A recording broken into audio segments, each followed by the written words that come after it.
భవిష్యత్తులో బీఆర్ఎస్ వాళ్ళు అనుకుంటురేమో. దానికి కూడా మాకు రేవంత్ రెడ్డి గారే తోజు పెట్టిండు. రిటైర్ అయిన అధికారులను కూడా తీసుకొచ్చి 40 రోజులు జైల్లో పెట్టినాడు. కాబట్టి రిటైర్ అయిపోతాము, తప్పించుకుంటాము అనుకునే వాళ్ళకు కూడా నేను చెప్తా ఉన్నా, ఎవరు ఎక్కడికి పోలేరు. ఇప్పుడు ఎవరెవరైతే రేవంత్ రెడ్డి గారు ఆడిచ్చినట్టు ఆడుతుండ్రో, అక్రమమని తెలిసి కేసులు పెడుతుండ్రో, అక్రమమని తెలిసి అడ్డదారులు దొక్కుతున్నారో, ఇంకెక్కువ మాట్లాడుతున్నారు కొంతమంది. అయితే ఎమర్జెన్సీ అయితే మీరు బయట ఉండురా, లోపల ఉందురు.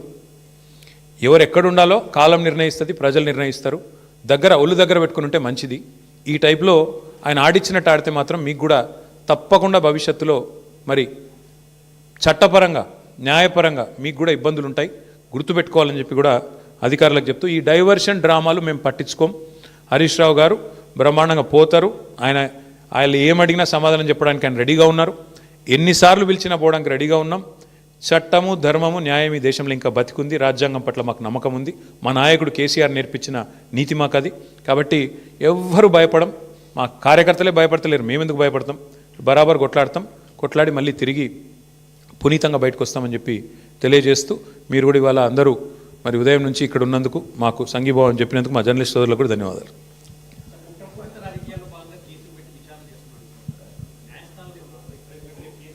ఇప్పుడు న్యాయస్థానాల్లో ఆల్రెడీ కాళేశ్వరం విషయంలో ఆశ్రయించాము.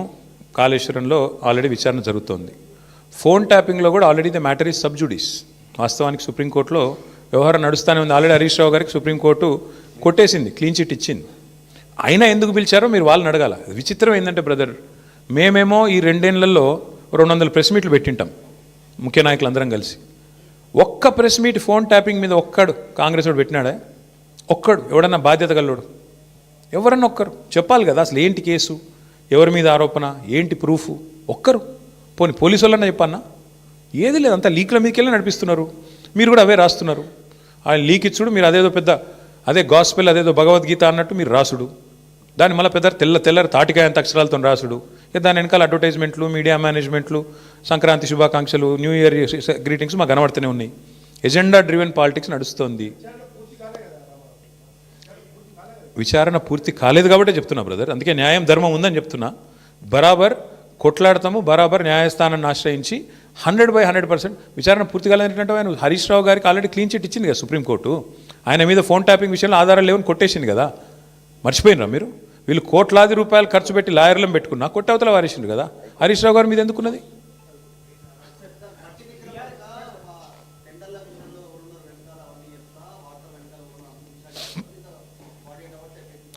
నా పేరు KT Rama Rao. Your asking the wrong person. ఏమవుతుంది అన్నది తెలియదు. దొంగలు కాచి ఉల్లు పంచుకుంటున్నారు. ఒక ఆయన మిస్టర్ 20%, ఒక ఆయన బ్యాగ్ మ్యాన్.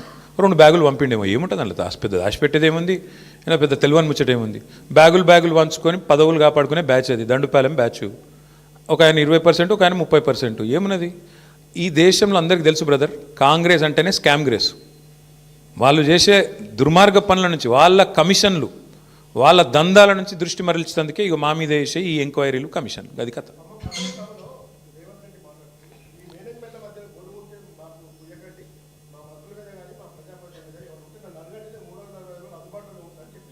అదే అందుబాటులో ఉండేది ఇళ్ళకే పోతుండు కదా, ఇళ్ళకే పోయి దండాలు పెడుతుండు కదా, కాలు మొక్కు వస్తుండు కదా, నా మీద మంచిగా రాయండ్రి, నా దొంగతనం బయట పెట్టకుండ్రి, మీకు కూడా కొంత ఇస్తాను. ఏమంటుండో మరి నాకే మెరక, మీరు అడగాలి మీ మేనేజ్మెంట్లో, నాకు తెలియదు. Thank you.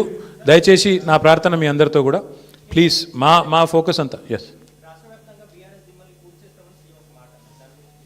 ఇటువంటి జోకర్ గాలని మస్తు చూసినాం భయ్. ఇగో ఇదివరకు కూడా మస్తు మాట్లాడిన, మకల ఒట్టింది పుబ్బలో పోతుంది అన్నారు, అసలు పార్టీ తుపేలు అన్నారు, ఇదన్నారు అదన్నారు.